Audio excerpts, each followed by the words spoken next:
দার্শনিক রুশো বলেছেন, man is born free but he is in chains. Rousseau বাক্যটি অনেক আগে লিখলেও এই সত্য প্রত্যেক মানুষের জীবনের জন্য প্রযোজ্য। মানুষ জন্মগ্রহণ করে স্বাধীনভাবে, কিন্তু পরবর্তীকালে প্রতিটি স্থানেই মানুষ শৃঙ্খলাবদ্ধ। এই বাক্যটির এক নিগূঢ় সত্য উপলব্ধি করা যায় ফ্রান্স কাফকার দ্য ট্রায়াল উপন্যাসে। বিচারের নামে প্রহসনের গল্পটি বিখ্যাত জার্মান লেখক ফ্রান্স কাফকা জার্মান ভাষায় লিখেছেন। উপন্যাসটি তিনি শেষ করেননি। তার পাণ্ডুলিপিতে কোনো অধ্যায় ছিল না। তার মৃত্যুর পর বন্ধু ব্রড ম্যাক্স 10টি অধ্যায়ে সাজিয়ে প্রয়োজনীয় সম্পাদনা করে 1925 সালে প্রকাশ করেন। তার মৃত্যুর 2 বছর পর 84,000 শব্দের 200 পৃষ্ঠার উপন্যাসটি প্রকাশিত হয়েছিল। এবার তাহলে উপন্যাসের পৃষ্ঠায় কি আছে তা দেখা যাক। প্রথমে চরিত্রগুলি সম্পর্কে জানা যাক, তারপরে কাহিনী সংক্ষেপ এবং পরিশেষে বিশ্লেষণ ও পর্যালোচনা। এই উপন্যাসে সব মিলিয়ে 25টি মতো চরিত্র পাওয়া যায়, যেটি পূর্ণ আখ্যান নির্মাণের জন্য ব্যবহার করা হয়েছে। তবে এর মধ্যে কতগুলি অত্যাবশ্যকীয় এবং কিছু আছে আনুষঙ্গিক বা আলংকারিক। এখানে অত্যাবশ্যকীয় চরিত্রগুলোর নাম উল্লেখ করা হলো। জোসেফকে ব্যাংকের একটি উচ্চ পর্যায়ের পদ, হেড কেরানি, 30 বছর বয়স, প্রোটাগনিস্ট বা উপন্যাসের নায়ক। মিস বোরস্টার্ন একই বাড়ির পাশের রুমের ভাড়াটিয়া, তরুণী, পেশায় টাইপিস্ট। ফ্রান্স ও ভিলেন ওয়ার্ডার। কোনো ইংরেজি বইয়ে আবার এটাকে পুলিশম্যান হিসেবে ব্যবহার করা হয়েছে। তারা আদালতের সাথে সম্পৃক্ত এবং গ্রেফতার করার ক্ষমতা আছে। ইন্সপেক্টর মামলার তদন্তকারী। বার্টল্ড বিচারকের ছাত্র।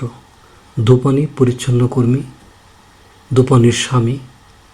অ্যালবার্ট কার্ল জোসেফ কে এর কাকা। ডক্টর হোল্ড বৃদ্ধ আইনজীবী। Titorelli painter. Leni doctor Huld বৃদ্ধ আইনজীবীর কেয়ারটেকার, তরুণী।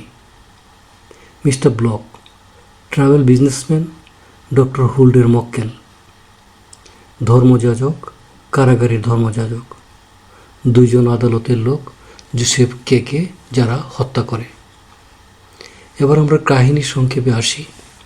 যেহেতু প্রায় 200 পৃষ্ঠার উপন্যাস, তাই কাহিনীর সংক্ষেপ করতেও কিছুটা সময় লাগবে। জোসেফ কে 30তম জন্মদিনে সকালে অফিসে যাওয়ার সময় 2 জন ওয়ার্ডার তাকে গ্রেফতার করে। সে হতবাক ও আতঙ্কিত হয়ে পড়ে। আদালতের কোনো কাগজপত্র তাদের সঙ্গে নেই। কিছুক্ষণ পর ইন্সপেক্টর তাকে জানায় যে আপনি গ্রেপ্তার হলেও আপনার কাজকর্ম নিয়মিত চালিয়ে যেতে পারবেন। আপনার কাজের যাতে ব্যাঘাত না ঘটে, সেজন্য ছুটির দিন রবিবারে আপনাকে কোর্টে গিয়ে হাজিরা দিতে হবে। সেদিন আপনার ট্রায়াল হবে। তারা জোসেফের নাস্তা খেয়ে ফেলে, ব্রান্ডি খায়, তার সঙ্গে দুর্ব্যবহার করে, পরোক্ষভাবে কাপড় চোপড় সহ ঘুষ চায়। পাশের রুমের ভাড়াটিয়া মিস বোরস্টার্নের জিনিসপত্র এলোমেলো করে। ওরা চলে গেলে বিষণ্ণ ও চিন্তাগ্রস্ত জোসেফ কে অফিসে যায়। তাকে অফিসে পৌঁছে দেওয়ার জন্য ব্যাংকের 3 জন কর্মচারীকেও তারা আগে এখানে আটকে রেখেছিল। রাতে বোরস্টার্নের সঙ্গে দেখা করে সকালে তার সঙ্গে ঘটে যাওয়া সকল ঘটনার কথা জানায় এবং বোরস্টার্নের রুম তারা তছনছ করে তাও ব্যাখ্যা করে। এই সময় দুজনের মধ্যে আবেগঘন সম্পর্ক হয়, পরস্পরকে গভীর চুম্বন করে। সপ্তাহান্তে রবিবারে জোসেফকে কোর্টে যায় শুনানির জন্য। যে ঠিকানায় গিয়েছে সেটি ছোট ছোট বাসার 6 তলা বিল্ডিং। বস্তির মতো বাড়িটিতে প্রতিটি ঘরে দরিদ্র শ্রেণীর মানুষের বসবাস। বলা যায় সেই সময়কার জার্মানির উচ্চতলার বস্তি। আদালত কক্ষটি খুঁজে পেতে তার হিমশিম খেতে হয়। সে নতুন একটি কৌশল উদ্ভাবন করে খুঁজতে শুরু করে।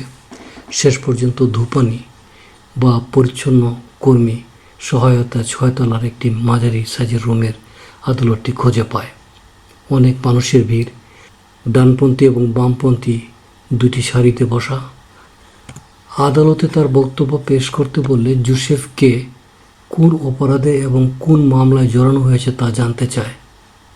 গ্রেপ্তারের সময় দুজন ওয়ার্ডার ও ইন্সপেক্টরের অসদাচরণের কথা উল্লেখ করে অভিযোগ করে। আদালত জানায় তাকে পরের রবিবারে আবার কোর্টে হাজিরা দিতে হবে, আবার শুনানি হবে। দ্বিতীয় শুনানি দিন আদালতে গিয়ে হতাশ জোসেফকে, কারণ দরজার পাশে দোপানির সঙ্গে দেখা হলে সে জানায় আজকে সেশন নেই। অবাক হয় জোসেফ। মেয়েটি দরজা খুলে দেখায় জনশূন্য রুমটি খা খা করছে। বিচারকের আলমারির পাশে অনেকগুলো বইপত্র দেখে জোসেফ এগুলিকে আইনের বই মনে করে দেখতে চাইলে মেয়েটি জানায় যে এগুলো ধরা নিষেধ। পরে অবশ্যই দেখার সুযোগ দেয় এবং জোসেফ আগ্রহ নিয়ে বই খুলে দেখে এগুলি বিভিন্ন চিত্রকলার বই। দোপানির সুন্দরী তরুণী, সে জানায় যে তার স্বামী এখানে পরিচারকের নিচু স্তরের চাকরি করে, এই জন্য এখানে থাকার সুযোগ পায়, একটি রুম পেয়েছে। কিন্তু যেদিন আদালত বসে সেদিন তাদেরকে রুম ছেড়ে দিতে হয়। তারপর দুজনের মধ্যে বিভিন্ন আলাপচারিতা হয়ে বেশ জমে ওঠে সম্পর্ক। সে জানায় যে বিচারকের ছাত্রটি খুব ক্ষমতাশালী, সে যা ইচ্ছে তাই করতে পারে। তার কাজে বাধা দিলে তার স্বামীর চাকরি থাকবে না, এই ভয় তাদের আছে। এক পর্যায়ে ধূপানি জোসেফকে শারীরিক সম্পর্কের জন্য প্ররোচিত করে। জোসেফ কিছুটা তার প্রতি আগ্রহ প্রকাশ করার সঙ্গে সঙ্গে বিচারকের ছাত্র বার্টল এসে হাজির হয়। সে জোসেফকে কটাক্ষ করলে জোসেফ একটি গুঁতো দেয় এবং ছাত্রটি হুঁচট খেয়ে পড়ে যায়। তার প্রথম পরাজয়। তারপর দাঁড়িয়ে দোপানিকে কাঁধে তুলে উপরের সিঁড়ি বেয়ে চিলেকোঠায় চলে যায়। কিছুক্ষণ পরেই তার স্বামী এসে দোপানির খোঁজ করলে জোসেফ বলে তাকে উপরে নিয়ে গেছে বিচারকের ছাত্র। সে তার দারিদ্র্যের জন্য অসহায়ত্ব ভোগ করে এবং স্ত্রীকে ছাত্রটি ভোগ করে, তাতে তার মধ্যে কোনো প্রতিক্রিয়া দেখা গেল না। খুব স্বাভাবিক ঘটনা হিসেবে সে জানালো যে সে খুব ক্ষমতাশালী। যেদিন স্ত্রীর সঙ্গে সে মেলামেশা করে সেদিন কোনো কাজ দিয়ে দূরে পাঠিয়ে দেয় যেন ফিরতে দেরি হয়। তার কাছ থেকে আদালতের কিছু বিষয় জানতে পারে। জোসেফকে এর সাথে সে সাহায্য করে, কিন্তু জোসেফকে সাহায্য করতে অস্বীকৃতি জানায়। এখানে আরও বেশ কিছু লোকের সঙ্গে তার দেখা হয়। তারা সবাই কোনো না কোনো মামলার আসামি। আদালতের পরিচারক তাকে এসব কথা জানায়। একসময় এসেছে অনুসন্ধান কমিটির একজন লোক। হঠাৎ কে অসুস্থ হয়ে পড়ে, মাথা ঝিমঝিম করে। একটি মেয়ে দরজা খুলে পাশে দাঁড়ায়। একজনকে সাহায্যের জন্য বললে সেই লোক সটকে পড়ে। মেয়েটি বলে এখানে যারাই আসে প্রথম অসুস্থ হয়ে পড়ে। রুমটি উত্তপ্ত এবং শ্বাসরুদ্ধকর পরিবেশ। তাকে ওই মেয়েটি ও পরিচারক দুজনে মিলে চেয়ারে বসিয়ে দেয়। একটা জানালা খুলে দেয়। কে অজ্ঞান হয়ে পড়ে এবং তাকে সিকরুমে নিয়ে অনুসন্ধান কমিটির লোকটি। পরিচারক ততক্ষণে উধাও। শ্বাসরুদ্ধকর রুম থেকে রাস্তায় নেমে জোসেফকে মুক্তির স্বাদ অনুভব করতে পারছে না। মনে হচ্ছে সে যেন ওই রুমেই বন্দি। সে ভাবছে পরবর্তী রবিবারগুলো কীভাবে ভালো করে কাটানো যায়। একদিন অফিসে ঢোকার সময় জোসেফের অফিসের করিডোরের গুদামের পাশে মানুষের চেঁচামেচি শুনে সে ওদিকে এগিয়ে যায়। গিয়ে দেখে একটি লোক চাবুক হাতে দাঁড়িয়ে আছে এবং তার ওয়ার্ডার ফ্রান্স ও ভিলেম চেঁচাচ্ছে। এরাই প্রথম দিন জোসেফকে গ্রেপ্তার করেছিল। তারা দুর্নীতি করেছে বলে গায়ের জামা খুলে চাবুক মারা হচ্ছে। ওরা জানায় যে জোসেফ বিচারকের কাছে নালিশ করার কারণে তাদের এই শাস্তি পেতে হচ্ছে। জোসেফকে অত্যন্ত নিষ্ঠাবান কর্মকর্তা হিসেবে ব্যাংকে তার সুনাম রয়েছে। সবাই তাকে সমীহ করে। একদিন জনৈক গ্রাহকের সঙ্গে ব্যস্ত সময় কাটানোর সময় গ্রাম থেকে তার কাকা অ্যালবার্ট কার্ল আসেন ভাইপোকে সাহায্য করার জন্য। তিনি তার স্কুল জীবনের বন্ধু উকিল ডক্টর হুল্ডের কাছে জোসেফকে নিয়ে যান। উকিল বৃদ্ধ, হার্টের রোগী। তখন রাত 8:30। তাকে দেখা করার সুযোগ দিতে চাননি, কিন্তু বন্ধুর পরিচয় দেওয়াতে দেখা করেন। তিনি জোসেফের মামলার কথা ব্যাখ্যা করেন, আর এই ফাঁকে উকিলের নার্স বা কেয়ারটেকার লেনির ইঙ্গিতে তার সঙ্গে জল ও আবেগে অর্থাৎ শারীরিক সম্পর্কে জড়িয়ে যায় জোসেফকে। আলবার্ট কার্ল বুঝতে পারে এবং জোসেফের সঙ্গে রাগ করেন। এরপর থেকে মামলাটি নিয়ে ডক্টর হুল্ড কাজ শুরু করেন, কিন্তু কোনো অগ্রগতি তার দ্বারা হয়নি। মোট কথা, কোনো কাজই হয়নি। জোসেফের সঙ্গে এক শস্য উৎপাদনকারী ব্যাংকের গ্রাহকের আলাপচারিতায় পেইন্টার টিটোরলিং প্রসঙ্গে কথা বলে জানান যে কোর্টের নিয়োগপ্রাপ্ত কর্মচারী আদালতের আদেশে প্রয়োজনীয় ছবি আঁকে। সে জোসেফকে সাহায্য করতে পারবে বলে জানালে জোসেফ একদিন তার সঙ্গে দেখা করে। টিটোরেল্লি বাবার চাকরি সূত্রে চাকরিটা পেয়েছে।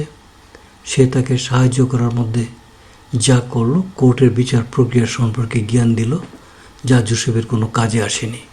কিন্তু অদ্ভুত এক পরিবেশে এই চিত্রকর বাসাটি ওই আদালত বিল্ডিংয়ে। তার চারপাশে অনেকগুলো ছেলে মেয়ে তাকে সবসময় বিরক্ত করে। দুষ্ট ছেলেমেয়েরা তার রুমের তলার চাবিও বানিয়ে নিয়েছে। ওদের একজন মাঝে মাঝে রং তুলি দিয়ে ঠোঁট রাঙায়। ছেলে মেয়েদের উৎপাত নিয়ে সে ভালোভাবে সময় কাটায়। মামলার কোনো অগ্রগতি না দেখে জোসেফ ক্রমাগত হতাশায় ভুগতে থাকে এবং অধৈর্য হয়ে পড়ে। একদিন সে ভাবে এই বৃদ্ধ উকিলকে বাদ দিয়ে অন্য উকিল নিয়োগ করবে। সে উকিলের বাড়িতে যায়। তখন লেনির সঙ্গে তার ভাব খাতির বিনিময়ে করার পরে দেখে বাসায় একটি মাঝারি বয়সের এবং নিরীহ গোছের মানুষ। লেনিকে জিজ্ঞেস করে মানুষটি কে। লেনি জানায় তার নাম ব্লক আসলে একজন ট্রাভেল বিজনেসম্যান। 5 বছর যাবৎ সেও জোসেফের মতো একটি মামলায় জড়িয়ে যায় এবং সে এখন নিঃস্ব, সর্বশান্ত। এখন উকিলের বাসায় একটি ছোট্ট রুম দেওয়া হয়েছে তাকে থাকার জন্য। ওখানে সে কোনো রকমে পড়ে থাকে, এই জন্য যে যখন তখন ডাকলে যেন তাকে পাওয়া যায়। ডক্টর হুলকে বাদ দেওয়ার কথা জানালে তিনি খুব রাগ করেন এবং অনুগত থাকার পরামর্শ দেন। তারপর ব্লক যে কতটা অনুগত তা দেখানো হয়। ব্লক ডক্টর হুল্ডের কাছে এমন মনোভাব প্রকাশ করে যেন সে এক ক্রীতদাস। জোসেফ শেষ পর্যন্ত উকিলকে বরখাস্ত না করে ফিরে আসে। ঘটনাচক্রের সাজানো প্রক্রিয়ায় জোসেফকে একদিন ক্যাথেড্রালে ধর্মযাজকের সঙ্গে দেখা করে। তিনি জেলখানার পর ধর্মযাজক। তিনি জোসেফকে আদালতের বিচার প্রক্রিয়ায় বিভিন্ন বিষয় জানান এবং একটি গল্প বলেন। গল্পটি হলো, এক গ্রামের গরিব লোক আইনের কাছে যেতে চেয়েছে, কিন্তু তাকে দারোয়ান বাধা দিয়ে অন্য সময় আসতে বলে। এভাবে গরিব গ্রামবাসী জীবনের শেষ প্রহর পর্যন্ত আইনের দরজায় অপেক্ষা করে, কিন্তু দ্বাররক্ষীর বাধার কারণে আইনের কাছে যেতে পারে না। যাজক বোঝাতে চেয়েছেন যে আইনের কাছে সবাই যেতে পারে না, আইন তার গতিতে চলে, দ্বাররক্ষী হলো নানা রকম বাধা। যাজকের কাছে সাহায্য চেয়ে না পেয়ে জোসেফকে আশাহত হয়ে ফিরে আসে। জোসেফকের 31তম জন্মদিনে দুজন লোক এসে তাকে ধরে নিয়ে যায় এবং একটি অচেনা ইট পাথর রাখা স্তূপের, যাকে কোয়েরি বলে হয়, সেখানে নিয়ে যায়। তারপর পাথরের উপর শুইয়ে তার বুকে ছুরি ঢুকিয়ে হত্যা করে। মৃত্যুর আগে জোসেফ বলে, like a dog, he said, it was as if the shame of it would outlive him. অর্থাৎ কুকুরের মতো জীবন, তার মৃত্যুর পর তাদের বেঁচে থাকা হবে অনেক লজ্জাকর। এবারে আমরা একটু চরিত্র বিশ্লেষণ করি। জোসেফকে উপন্যাসের নায়ক বা প্রোটাগনিস্ট এক বড় ব্যাংকের হেড ক্লার্ক। ওই ব্যাংকের উচ্চ পর্যায়ের দায়িত্বশীল পদ এটি।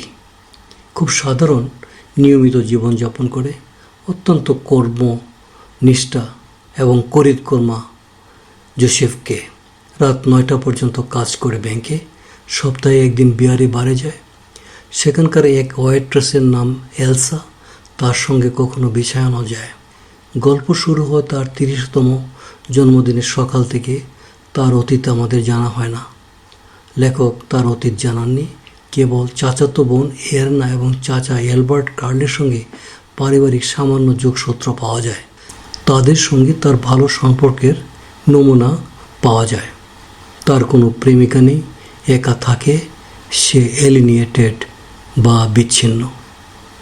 ফ্রান্স ও ভিলেম এরা দুজন ওয়ার্ডার অর্থাৎ আদালতের পক্ষে গ্রেপ্তার করার জন্য ক্ষমতাপ্রাপ্ত। তারা দুর্নীতিবাজ এবং ঘুষ খায়। যারা আসামির সকালে নাস্তা খেয়ে ফেলে তারা কেমন হতে পারে? তারা পরোক্ষভাবে ঘুষ চায়, কাপড় চোপড়ও নিতে চায়, এমনকি আন্ডারওয়্যারেরও খোঁজ নেয়। যদিও এটি হিউমার, তবুও লেখক প্রকাশ করেছেন তাদের চরিত্র এভাবেই। অ্যালবার্ট কার্ল জোসেফকে কাকা গ্রামে থাকেন। জোসেফের মামলার খবর পেয়ে তাকে সাহায্য করতে এসে উকিল ডক্টর হুল্ডের সঙ্গে জোসেফের সাক্ষাৎ পরিচয় করিয়ে দেন। এই চরিত্রটি খুব মজার। গ্রামের জমিদার প্রকৃতির মানুষ জোসেফের সঙ্গে এত উচ্চস্বরে কথা বলেন যে জোসেফ নিজেই লজ্জা পায়। অফিসের কোনো কার্টিসি বুঝেন না, এক নাগারে কথা বলার অভ্যাস, মনে হয় দম বন্ধ করে কথা বলছেন।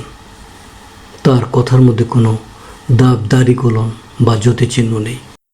তবে ভাতিজাকে খুব ভালোবাসেন। ডক্টর হুল্ড বৃদ্ধ ও অসুস্থ আইনজীবী, যিনি জোসেফের মামলার আইনজীবী, কিন্তু কোনো কাজ করতে পারেন না। মক্কেলকে শোষণ করে টাকা উপার্জন করে তার প্রমাণ তার মক্কেল ট্রাভেল বিজনেসম্যান নিরীহ টাইপের লোক ব্লক। তার নিস্পৃহ মনোভাব এবং দায়িত্বহীনতার প্রতীক। তিনি চান সম্মান এবং কৃতদাসের মতো মক্কেলের আনুগত্য। লেনি ডক্টর হুল্ড বৃদ্ধ আইনজীবীর নার্স বা কেয়ারটেকার, বয়সে তরুণী, চঞ্চলা, জোসেফকে প্ররোচিত করে শারীরিক সম্পর্ক স্থাপন করার জন্য, এবং সে বলে অপরাধীদের তার খুব পছন্দ হয়। টিটুরেল্লি আদালতের পেইন্টার, আদালতের কম বেশি ছবি আঁকে, অন্য মানুষেরও ফরমাইশি পোর্ট্রেট আঁকে। দরিদ্র, যে বাড়িতে আদালত সেই বাড়িতে একটি বাসায় থাকে। অদ্ভুত প্রকৃতির মানুষ। শিল্পীরা যেমন বাস্তবতা বিবর্জিত উদাসীন, ঠিক তেমনি টিটুরেল্লি। তার আশপাশের দরিদ্র পরিবারের ছেলে মেয়েগুলি সবসময় হইচই করে। তার রুমে ঢুকে দূর থেকে হাসাহাসি করে, কেউ কেউ রুমে ঢুকে রুম তছনছ করে নির্বিকার ভাবে। শিশুদের প্রতি তার ভালোবাসা এবং উদারতা প্রকাশ পায় ওইসব আচরণ সহ্য করার মধ্য দিয়ে। মিস্টার ব্লক একজন ট্রাভেল বিজনেসম্যান। জোসেফের মতো অদৃশ্য আদালতের মামলায় জড়িয়ে সর্বস্ব হারিয়ে এখন সে নিঃস্ব। ডক্টর হুল্ডের মক্কেল খুব নিরীহ প্রকৃতির। মিস্টার হুল্ডের এতটা আনুগত্য যেন যদি বলা হয় তাহলে সারাদিন পায়ের কাছে বসে থাকতে রাজি। তার সর্বস্ব বিলিয়ে দিয়ে নিঃস্ব হয়ে আশ্রয় নিয়েছে হুল্ডের একটি ছোট রুমে, যে রুমটিতে একজন মাত্র ব্যক্তি থাকতে পারে। থাকার মতো একটি সিঙ্গেল খাট রাখা যায়, আর কোনো আসবাবপত্র সেখানে রাখা যায় না এবং নেইও। ক্যাথরিলের ধর্মযাজক, এই ধর্মযাজক আসলে জেলখানারও ধর্মযাজক। তিনি বিচক্ষণ, তিনি নিরপেক্ষ। যারা আদালতের আসামি হয় তার দৃষ্টিতে সবাই অপরাধী, কারণ কোনো অপরাধী স্বীকার করে না যে সে অপরাধ করেছে। তাই জোসেফও কোনো সদয় আচরণ পায়নি কোনো অনুগ্রহ। তবে বিগ্রহ আচরণ তিনি করেননি। তিনি নৈতিক কথা বলেছেন। তিনি মনে করেন প্রতিটি মানুষই পাপী হয়ে জন্মায়। তাই জোসেফকে নৈতিক উপদেশ দিয়ে তিনি ক্ষান্ত হন। তিনি বলেন, the proceedings gradually marching to the judgement, অর্থাৎ প্রক্রিয়ায় শেষ পর্যন্ত রায় হয়ে দাঁড়ায়।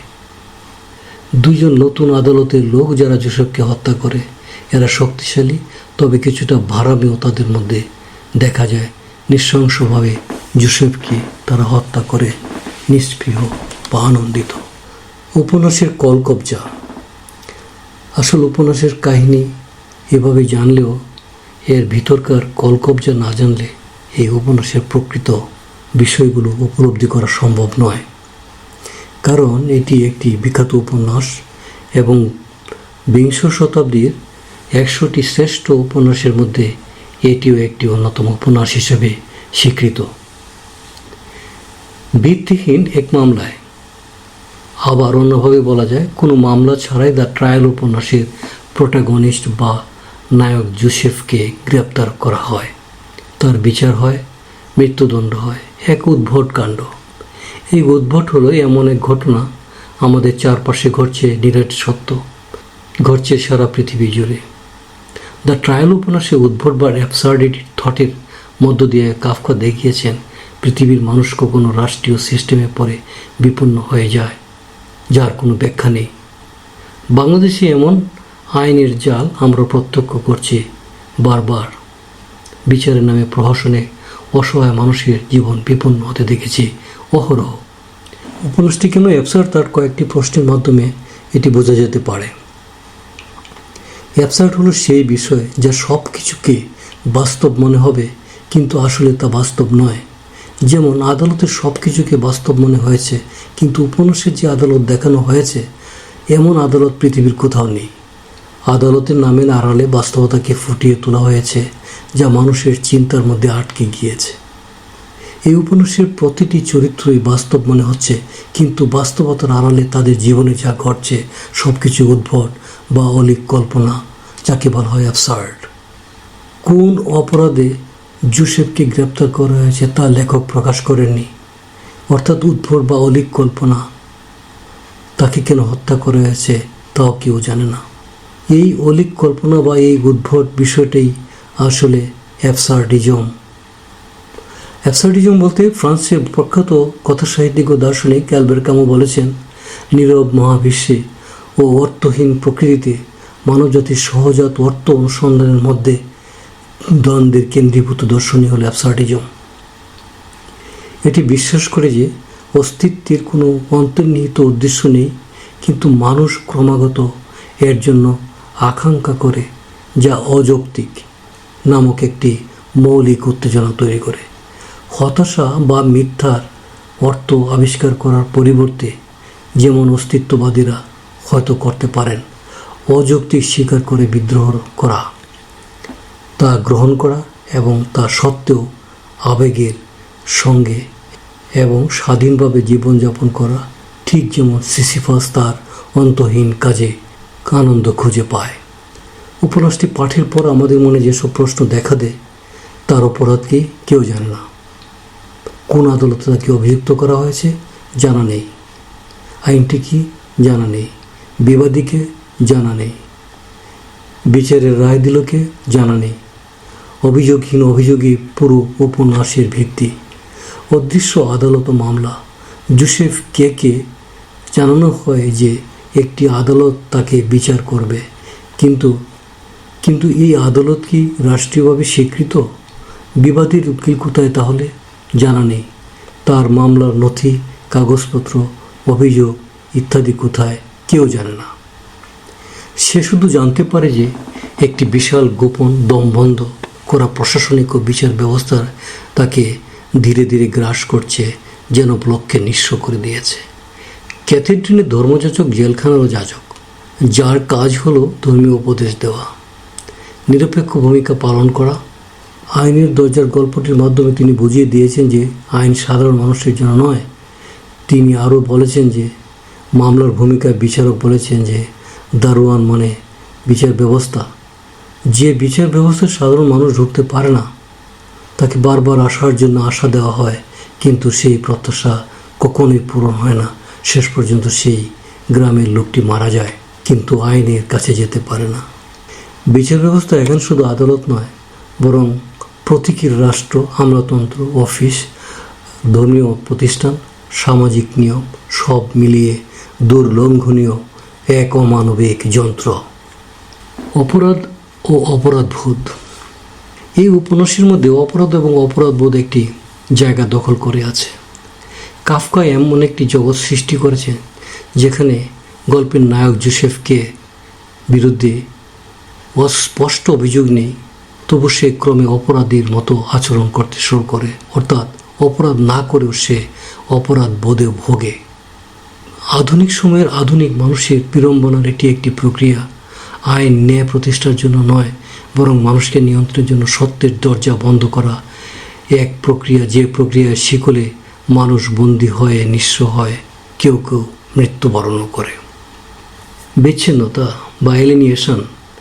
বিচ্ছিন্নতা বা এলিনিয়েশন আমরা কাফকার মেটাফরসিসও দেখিয়েছি। সেখানে এলিনিয়েশন ছিল একটি প্রধান বিষয়।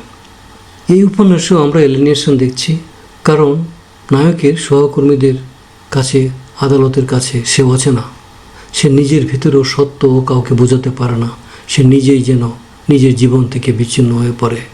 তার কোনো পারিবারিক জীবন আমরা দেখতে পাই না, তার কোনো সঙ্গী নেই, তেমন কোনো বন্ধু নেই। তার মানে জোসেফকে সাইকোলজিক্যালি অ্যান্ড ফিজিক্যালি এলিনিয়েটেড, বা সে বিচ্ছিন্ন মানুষ। এই উপন্যাসের ভাষা এবং শৈলী একটি আলোচিত বিষয়। পাঠককে স্বীকার করতেই হবে যে কাফকার ভাষা ভিন্ন রকম এবং স্বতন্ত্র। নিজের কাফকাত্ব বা কাফকাসেক তৈরি করেছেন তার ভাষার মধ্যেও। আপাত দৃষ্টিতে তার ভাষা বা বাক্য গঠন সরল মনে হলেও আসলে প্রতিটি বাক্যের নিরেট গদ্যের ভাষার বক্তব্যধর্মী। উপন্যাসের বাক্য সহজ হলেও বাক্যের অন্তর্গত গভীরতা অনেক বেশি।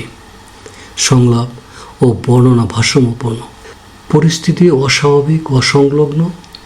স্বপ্নের মতো অনেক ঘটনা যেন দুঃস্বপ্নের মতো এগোয়, যেন সব কিছু লজিক্যাল কিন্তু অর্থহীন। আসলে লজিক্যাল নয়, আসলে বাস্তবতার বিচারে সব কিছু লজিক্যাল নয়। সময়ের ব্যক্তিতে 1 বছরের গল্প।